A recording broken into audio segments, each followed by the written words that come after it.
ছোট ভাই আমার, বোন আমার, প্রতিজ্ঞা করো, বাপ মরবে, মা মরবে, ভূমিকম্প হবে, সিডর হবে, এই পৃথিবী লন্ড ভন্ড হয়ে যাবে, বেঁচে আছি মানি ফজরের 2 পড়তেই হবে।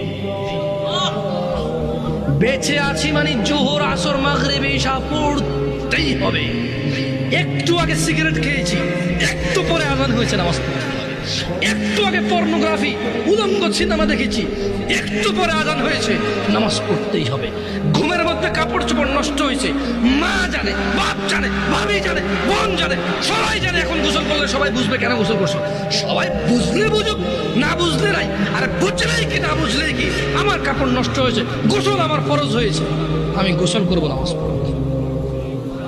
রাতে আমার ঘুম আসে নাই, বন্ধু বান্ধবের পাল্লায় পড়ে সারা রাত বসে বসে উলঙ্গ ছবি দেখেছি, যা অত্যন্ত ঘৃণিত এবং যা আমার জীবনকে তছনছ করে দেবে, যা আমার জীবনের বরকত নষ্ট করে দেবে, যা আমাকে লাঞ্ছিত অপমানিত করবে, এমন অপরাধে লিপ্ত ছিলাম। কারণ এই জানাবে বিচার যে করবে, যে জানার সাথে জড়িত, সে অপদস্থ হবেই হবে।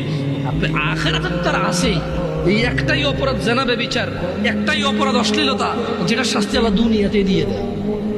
কোথায় দেয়? আখিরাতে তো আছেই।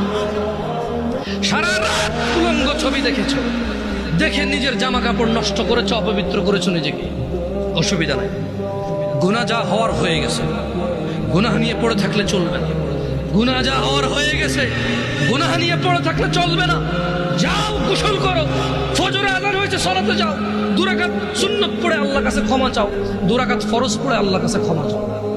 আর দেখবা না, প্রতিজ্ঞা করো, আবার দেখে ফেলেছো, অসুবিধা নাই, জোহরে আযান হয়েছে, যাও মসজিদে যাও, গোসল করো, 2 রাকাত নামাজ পড়ো, আল্লাহর কাছে ক্ষমা চাও, প্রতিজ্ঞা করো, আর দেখবা না।